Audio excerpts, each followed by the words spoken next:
নমস্কার বন্ধুরা, পৌরাণিক কথার আরেকটি নতুন ভিডিওতে আপনাদের সবাইকে স্বাগত।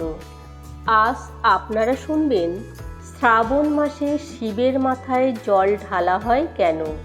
তাহলে আসুন আমরা শুনে নিই। শ্রাবণ মাসে শিবলিঙ্গে জল ঢালার প্রথা হিন্দু ধর্মের একটি প্রাচীন আচার। এই মাসটি বর্ষাকালীন সময়ে পড়ে, যখন প্রকৃতি থাকে সজীব ও শীতল।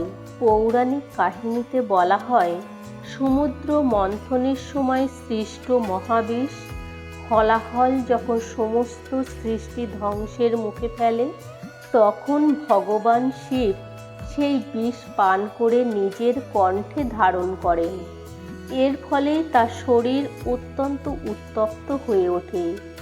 এই উত্তাপ প্রশমনের জন্য ভক্তরা তার মাথায় জল ঢালার প্রথা শুরু করেন। বিশ্বাস করা হয়, শ্রাবণ মাসে শিব তপস্যায় মগ্ন থাকেন এবং এই সময় তার পূজা করলে ভক্তরা বিশেষ ফল লাভ করেন।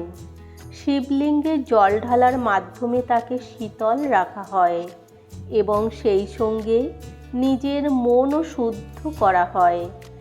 এই মাসে উপবাস, জপ ও শিব পূজার মাধ্যমে ভক্তরা তার কৃপা লাভের আশায় থাকেন।